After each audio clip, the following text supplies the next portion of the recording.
either called us biased or incompetent. In the New York Times, Charles Blow cited the day of, I can still remember the day, May 9, 2010. It's not every day that the work appears in the New York Times. So I remember that. And I remember some people in the comment section, where people get a whole lot of courage because they don't have to identify who they are.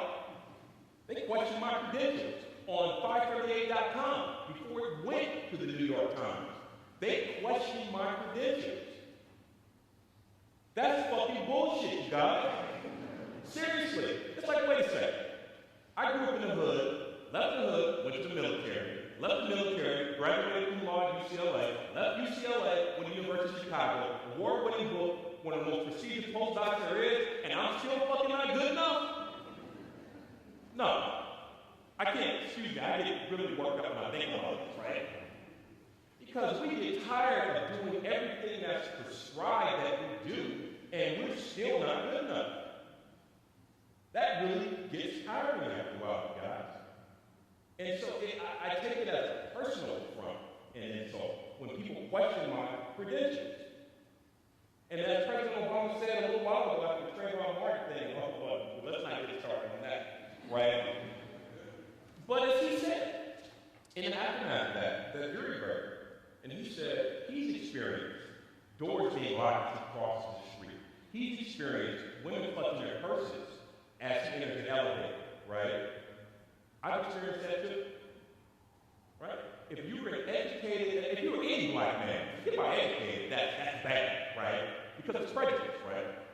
But if you're an educated black man, and you still are confronted with that, you say, what do I have to do? And at a certain point, you can say, you know what? There's nothing I can do. Ignorance is rampant. There's nothing I can do about that but control the way I react to it. Right? And that's all we can really do. We can't prove anything. What's left to prove? What is left to prove? So being an African American scholar writing about something like this, see, it's okay if I can find my work to race, right? My first book won a big award. Nobody cared about that. But let me start writing about white attitudes. Now I got a problem. Now I got a big problem. But you know what? I was well trained. I know what I'm talking about. Nobody's going to drop on me because I know I have to work twice as hard to get half as far. I know this already. I know the game. I've been playing it my whole life, right? Nobody's ever going to drop on me when it comes to data or the empirical analysis because I know I'm going to be scrutinized at a much higher level than my colleague. Right? That's it. So, you know what? If you're going to play the game, you better come high or you need to stay at home. I'm coming high. I ain't staying at home anymore.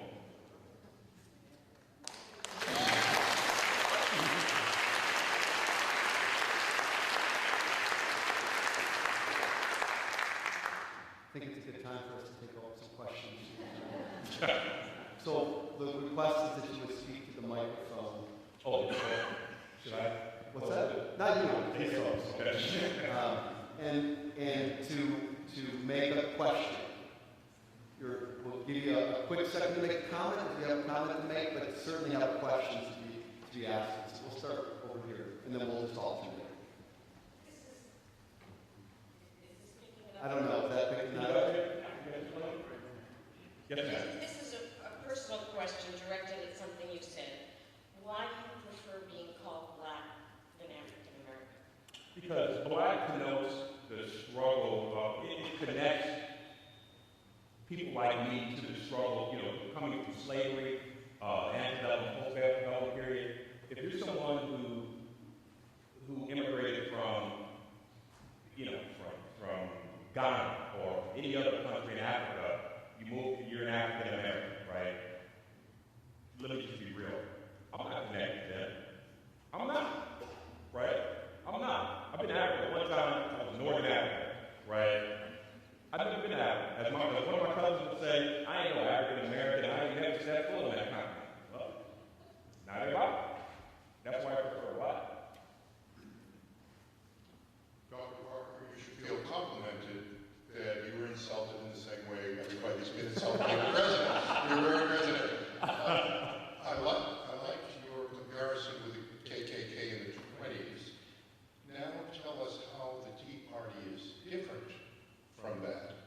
It's my hypothesis that it's the artful creation of synonyms to the N-word. Lots of other conversation that fills it. We haven't heard the N-word. We've heard lots of script that they've been given. Okay. That's a very good question. So are we talking about the deployment of him as a Muslim, as not a real American, not born here? Yeah, those are doggerel words, right? Where the Klan, even the Klan of the 1920s, they weren't shy about using that epithet, right? I mean, those were different times. Overt racism, right? It's really frowned upon these days. So, I mean, so the Tea Party is like the Klan in the sense that there's massive amounts of outgroup activity, right? Once again, I want to stress that it's really not necessarily confined to racial outgroup activity, right? It's about anybody that's an other. And so, yeah, I mean, you could say, you saw President Obama's face on a food stamp. There are so many images, not just words, but images, right? Showing the White House as, watermelon patches in front of it instead of grass, right? Showing him in various guises as a pimp, as someone eating chicken. All these things, yeah, they're not calling him the N-word, but the fact of the matter is, it suggests as much. So in that sense, they, the Klan, or like if they're different in that, the Tea Party cannot afford to use those sort of epithets straight out the way that they do. Oh, and yes, they have compared him, shown him and Michelle as primates, right, as monkeys, as chickens, right? And this imagery goes back at least to the early 20th century, right? Probably goes back even further than that, but it's been documented all the way back to the early 20th century. So it's not just words, sir. There are images as well that are associated with, sort of degradation of the president when it comes to. One of the questions that I continue to have about the Tea Party movement is the extent to which it's a true grassroots movement and the extent to which it's a grassroots movement that relies heavily on the infrastructure that's provided by some serious political capital. And I don't have an answer to that question in large measure because of how it's been covered. So I'd ask first that question, and then how would you evaluate press coverage of the Tea Party? What advice would you give David in terms of the training for his students to be journalists who can make sense of these things in real time? And all of us, as we evaluate the press, we're trying to make sense of all of this. Thank you for your question. Some people said the Tea Party is said straight up that it's an actual movement, meaning that it's not fake grass, it's not really a grassroots movement. It's funded by, supported by, right. Like the Koch brothers, for example, right? The Anheuser-Busch guy, right? I forget his name. No, it's the Ford guy, right? I forget his name. Is it Vickery or Vickery funded by him? Anyway, the point is that it's really a hybrid, right? It's not completely grassroots. It's not completely astroturf. That is, they do get some of their funding, like Tea Party. Some of their funding is routed through, for example, Tea Party Express, right? They raise a lot, right? The outfit that Dick Armey had worked for before he deployed or got fired. What's that group? Freedom Works, right? So these are big organizations that raise millions and millions of dollars, right? That help fund, these Tea Party rallies, right? That help have speakers come in, that really help fund the movement. But it's not completely one thing or the other. It's mainly a hybrid, right? Now, let me say something about the press coverage. So Fox News is, as we all can fairly guess, right? They were really instrumental in bringing this together. Fox News really sort of helped forge this identification with the Tea Party. If you look at our data, 65% of people who strongly support the Tea Party got all their news from Fox. 65%, right? Got all their news from Fox, right? So the press coverage on the right when it comes to Fox, right? Well, if you're a Tea Party supporter, it was great, right? If somebody who didn't like the Tea Party, not so great. Now, if you flip the script and you look at MSNBC, right, which I quite frankly can barely stand to watch these days, right? They came out on the complete opposite end, right? They were very vituperative when it came to the Tea Party. So much so that you had to question their objectivity. It's really hard to say that they were objective, right, on either side. The press coverage recently about the Tea Party, however, it really hasn't been as big as it was. It really hasn't been as large as it was. Because back in 2010, they were mainly a national level movement, right? We don't hear that much from them now because they're at the state and local level now. So they're not getting as much press coverage right now.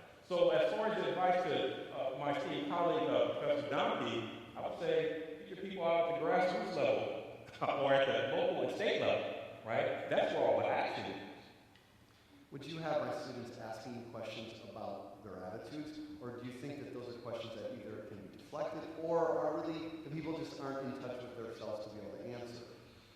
I think that asking attitudinal questions, depends on what kind of attitude we're talking about.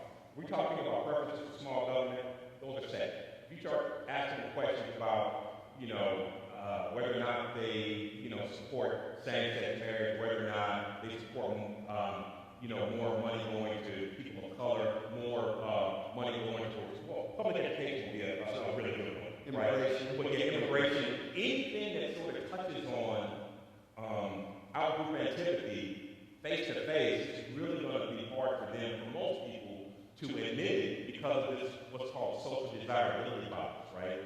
One never wants to seem racist, right, or homophobic, or xenophobic in the presence of another person, unless they're a really close friend or a relative, and they're simpatico with their views. Otherwise, they're really not going to, they're going to be loath to admit it. On the telephone, however, or the internet, they're more likely to admit these socially undesirable attitudes, right? So I would say probably not unless they're really skilled interviews. But just to nail this down, to get your viewpoint nailed down here, is it that the Tea Party is hiding this, or is it that the Tea Party is not aware? So if you were to take your average, like really true believer, they are, the data there is out west.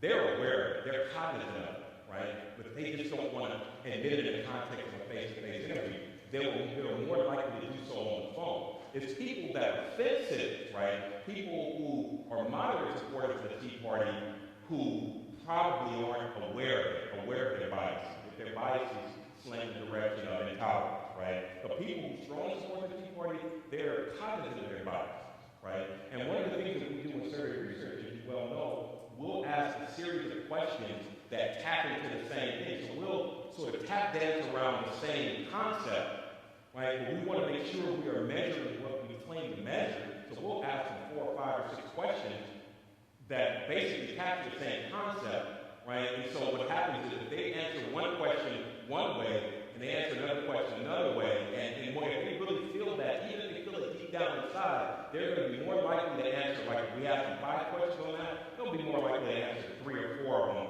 in a really honest way, right? So we ask them a single question about racism, we can't rely on that because it's only one question, and that was easy just to sort of fend off. That's one of the great strengths of this book is all the data that you have in there, but it's all kind of compartmentalized. People can look at it or not if they want to read it, but it's all here. That's a true social science approach, to be transparent about the data. Thank you. Yeah, right. Yes, ma'am. I have been curious. Okay, so the Tea Party ostensibly evolved or grew around tax reform questions or tax rejection. Can you tell me, do you know to what extent the Tea Party adherents engage in tax resistance? That is certainly a part of their platform. It's certainly a part of the state platform. And that is, and they really are about that, right? I'm not saying that it's exclusively, either your, big government, limited government, or you have these sort of antipathy towards other social groups. It's not a clean.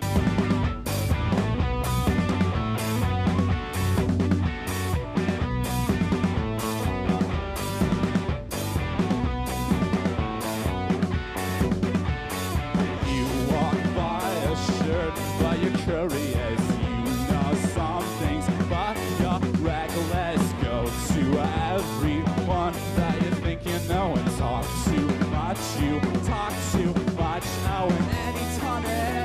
place you're always in a person's sight, but that don't seem to know.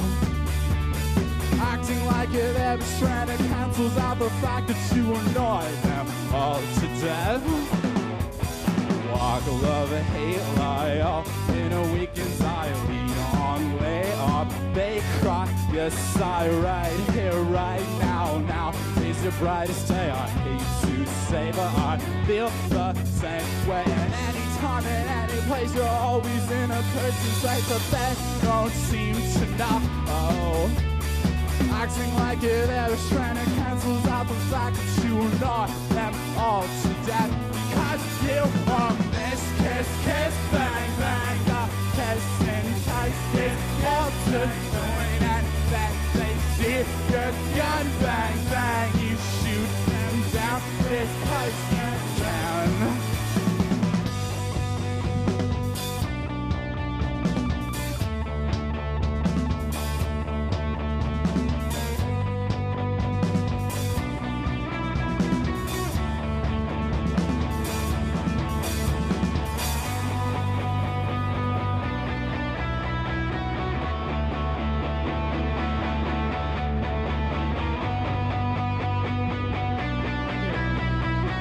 Thank you so much.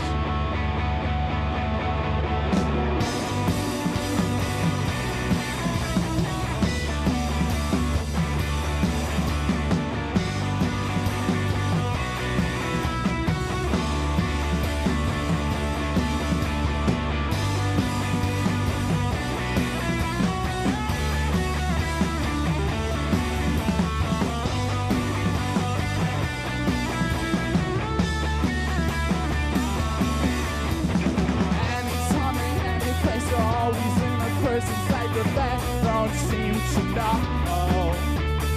Acting like it is trying to cancels out the fact that you annoy them all to death. Because you all miss, kiss, kiss, bang, bang, no kiss and kiss, kiss, all to join, and then they see your gun, bang, bang, you shoot them down, kiss, cause you can't. Yeah, you all miss, kiss, kiss, bang, bang, no kiss and kiss, all to join, and then they see your gun, bang, bang, you shoot them down, just cause you can. Thank you. The City of Musicians concept. This is the most exciting to me. It means we're going to increase music education in K through 12 schools and after-school programs. It means we're going to have music in our higher education. It means we're going to make professional opportunities for musicians.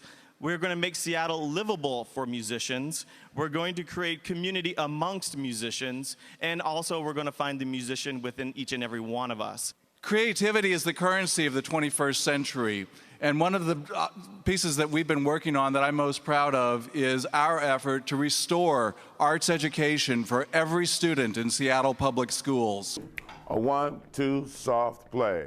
Research, as many of you probably know, now shows that music instruction helps kids in a whole variety of areas that may be unexpected to most people not familiar with the intricacies of education. It helps children in math.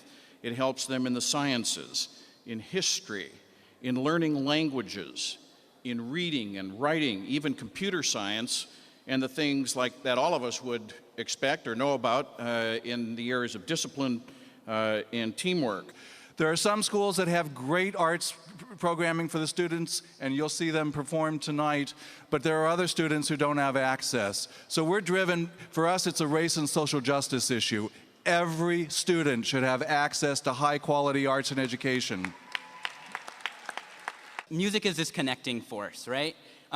It's something that hits you on an individual level, and you're like, whoa, this is deep. But then you can relate to it with other folks, right? And it sort of becomes this vessel where folks can start mobilizing and forming communities. All right, go. And the wonderful thing about this community is that artists intermingle. You can't have a great music city without great dance, without great visual artists, without great theater artists. plan that the mayor's office has put forward is really going forward to strengthen this community. The first one that I'm really, really, really excited about, I couldn't be more excited about, is this issue that James mentioned about livability for musicians. You know, folks being able to have health care and own their own homes, which isn't very common for musicians that I know, and it's been a really crazy time. I give you the stars above. I give you the sun and the sky. The whites and And hand in hand with that is this living wage for musicians, and it's huge. You know, one of my friends used to joke, the best way that you can support music is by tipping your baristas, because that's what all the musicians are doing. You know, all of us are supporting ourselves on the side with these different jobs. So the fact that all these issues are coming together is just huge, and I really, really, really appreciate it. And I want to give out a big thank you, a round of applause for the mayor's office for taking this on.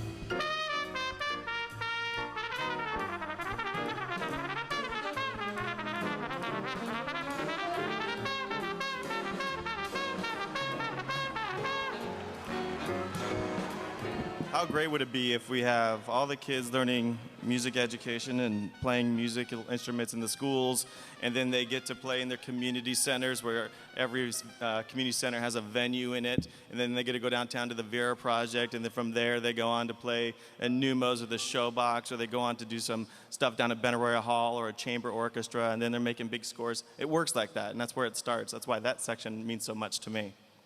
And here to give you a little glimpse of what music education is all about. Garfield High School Jazz Quintet.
let's see what middle school folks can do and bring it another glimpse of music education and what we have now and what we're going to grow on for the future. When I was told that we were going to get this group, I got really excited because it represents so much, both Garfield and this group, of what we're trying to do with music education and making this big push, and it's happening right now, and we're going to see a lot more in the future.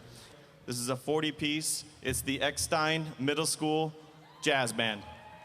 We're going to do something called Dido's Blues, and we're going to bring out Anna Rysif. This is our vocalist.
amazing, secretive animals on the planet. They're a killing machine. You know, part of it, to me, that's interesting, how incredibly good they are at their planning and strategy of catching their prey. And they don't succeed all the time either, which is interesting. They work very hard to get their food. And so I think that's something I really admire about them. I like the way, especially lions, that lions work together. They're the only cat that lives in family groups, and they really live as a family and work together to, you know, reach their goals of breeding or looking for a new territory or whatever it is. But cats, I think there's the mystery of them is what I like the most. There's a lot we don't know about cats. Even though we've had many in captivity for centuries, they're still mysterious, and I think that's what I like the most about them. So, there's a lot going on in the world. There's a lot going on in everybody's individual lives. I mean, why should I care? Why should I care about these cats? Why should I care about this cage? I mean, they're animals. Why should I give a shit? And why should I care? I mean, this cage looks big. Why should I care? Well, you know, it's interesting. People wonder why on earth should they even be interested in what happens to these animals? Or why should they care? They've got financial problems at home, or whatever the case, or war. I think it's a future that we need to think about. I think people, children that aren't even alive yet should know about tigers and know that they're out there in the wilds, and that we need to protect our environment, whether it's cats or anything, plants. And I think it's important to get involved. And I think, sure, we all have our own personal problems and things like that, but the big picture is we need to take care of our planet. And I think cats are a big part of it. And it does matter. I think these animals are magnificent creatures. They don't need to be behind bars, but I do think it's helpful to have them where people can see them and learn about them and learn to appreciate them. And that's what I think zoos do very well. They educate people to the plight of the animals and also give them an opportunity to see an animal up close and live and learn how wonderful they are. And I just think it's really important for having a really nice planet to live on. And it's our job. In fact, humans are mostly the cause of the problems in the world. So I just feel it's up to every one of us to make a difference. That's it. Kind of corny.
Some birds may have gone by that frightens them. You okay? Is everybody here?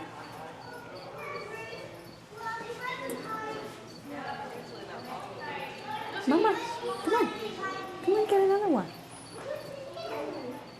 Puppy? You want one? Boy, you kind of Mom. Okay, you're going to be shy today, huh?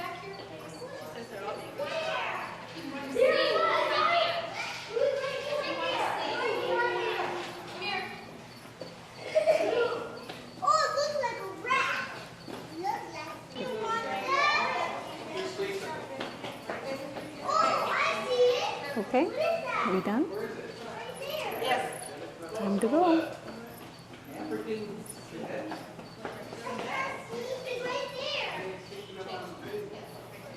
What are you doing down there?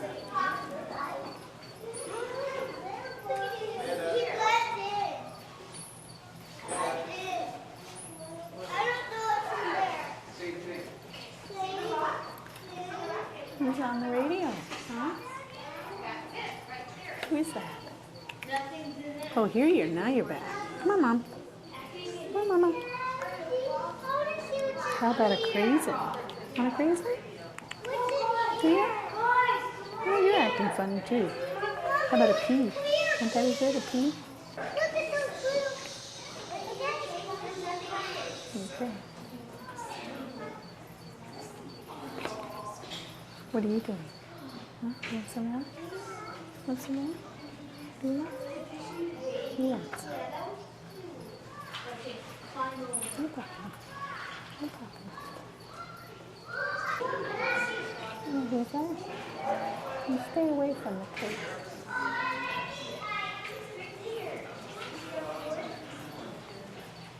Mama? You want that?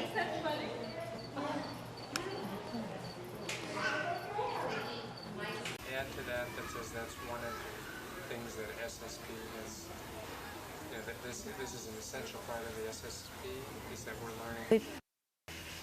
We've been able to give this information to other zoos around the country that are hand-raising their cubs. And by sharing this information, we can have youngsters that are raised within their group, and it's better for... Blah, blah, blah, blah. I'm having trouble today. Do you want this necessarily focused on this one technique, or do you want a more generic statement that... You know, I could say by sharing information such as this,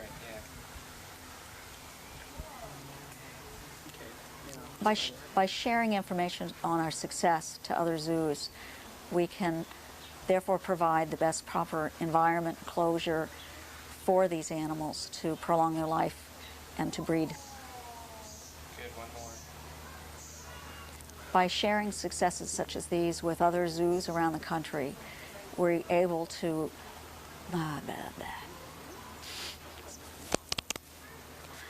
By sharing our success with other zoos around the country, we're able through the SSP to prolong the health and well-being of these valuable animals in our collection. That was brilliant. That's very nice, yeah. That's... Mm-hmm. By sharing the information on our success to other zoos, we are working to provide a much longer and healthier life for these individuals in snow leopards in captivity around the world. One more time, more directly. In sharing the success of our... Sharing information about our successes. In sharing information about our successes to other zoos around the country and around the world, we're able to prolong the life and the well-being of these animals in captivity. Excellent. Yes, that was it. As far as getting good genetic breeding and managing the populations. Let's put that on tape. That's a very good statement to make, a good point to make. Mm-hmm. And maybe even have you say that, and then say, in case we don't use the other statement, and we're proud that Woodland Park Zoo was the zoo that initiated this Mm-hmm. SSP. Yeah, which is true. Mm-hmm. We're not asking you to lie. We may reform your words, but we're not asking you to lie. Well, they're down again playing. You're so cute. Besides that, they're really cute. Yes. They're incredibly cute. It's tough to have an. The Snow Leopard SSP is probably one of the most successful programs in the country. And I forgot what I was supposed to say after that. And we're very proud that, okay, the Snow Leopard SSP has been one of the most successful programs in the country, and we're very proud at Woodland Park Zoo that we were able to initiate the SSP program here. Without those kids?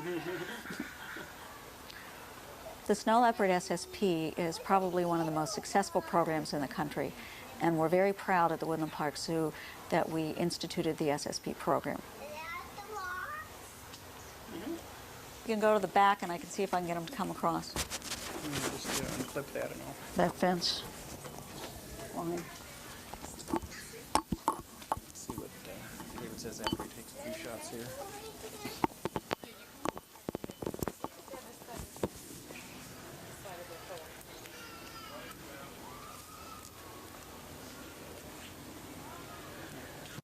From where they were, maybe they took them in, but they got out of it where they took them in and went out to their yard.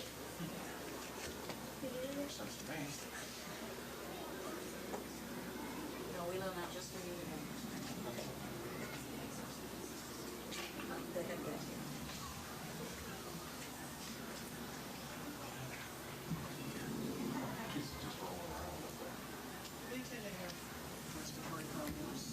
Like mini cats. A lot of the high mountain animals are more prone to respiratory problems. They just may not have the same kind of immune defense because they just don't get exposed to allergens. So you're talking high elevation areas and elevation in general. Mountain goats. Interesting.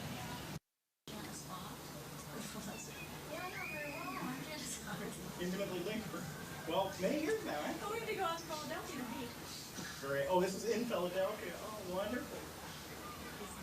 He is a wonderful guy. He was in the whole science section, he was the one I always went to first when I had wildlife related questions. Not only was real knowledgeable, a great generalist, and knew lots about everything, but also very helpful, ready to, some naturalist out in the field, he was willing to spend time explaining things to. Appreciate that. And in turn, I was occasionally able to come up with sightings out in the field that were useful.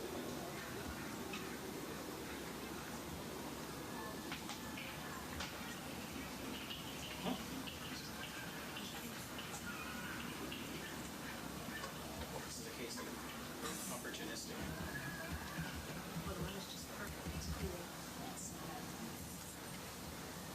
Spring and fall days like this, one of my very favorite, because the animals are obviously so keen to being active. Especially those first really nice spring days, those first few days in March.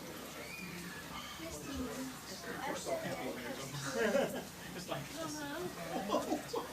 Except they're playing. spring is back.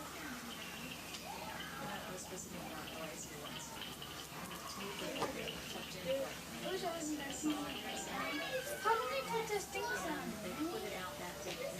How are they going to get away? I still have to change us off.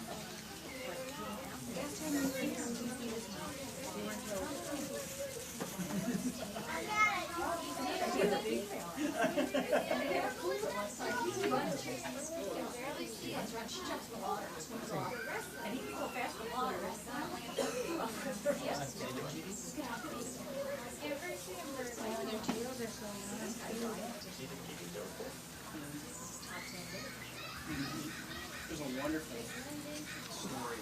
Ernest, famous evangelist, who saw this about 100 years ago. They came upon a digital device in Wyoming, I believe it was, and there was this pool, light pool at the rainstorm. And there was this little rock.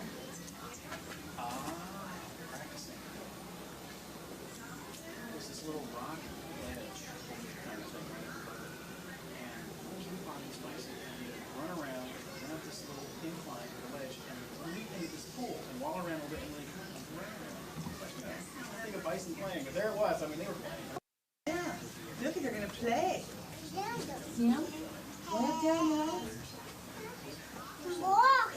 There. And it walks. Yeah, and it walks. And that's it. Yeah. Big. Has big ponytails? How about he has big leopard tails? Hey, Wyatt. It's a leopard. Oh. You're pretty, Roger. Here you go. Oh, look at them. Are they having fun? Yeah. You're fighting? They're playing with each other. They're probably brothers and sisters. Snow leopard trainer. That's right. And playing, Yeah, they're playing. Well, that one probably won't play because it's the mommy. It just sits there and watches. They're pretty new ones. They're just born in April. Missy, Nissa. We have a whole bunch of new babies here. They have a new baby at the zoo thing.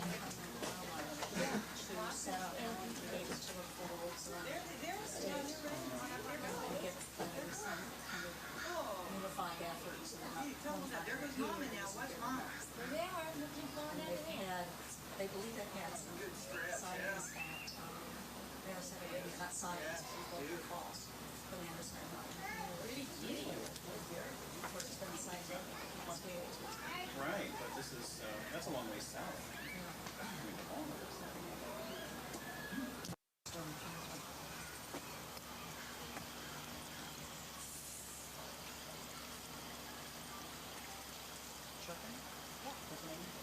Tigers are too. But I'm not a very good shot.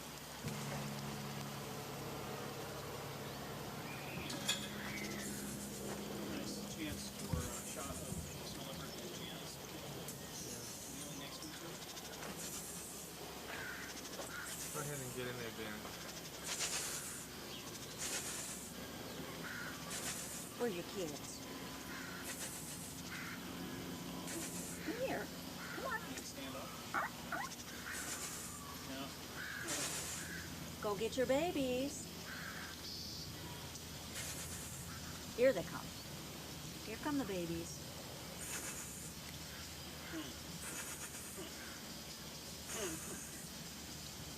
Come here. Come here, girl. Come here. Come on.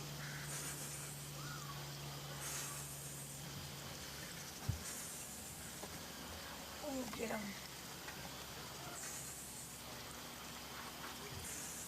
Come on. Yes. Oh, yeah.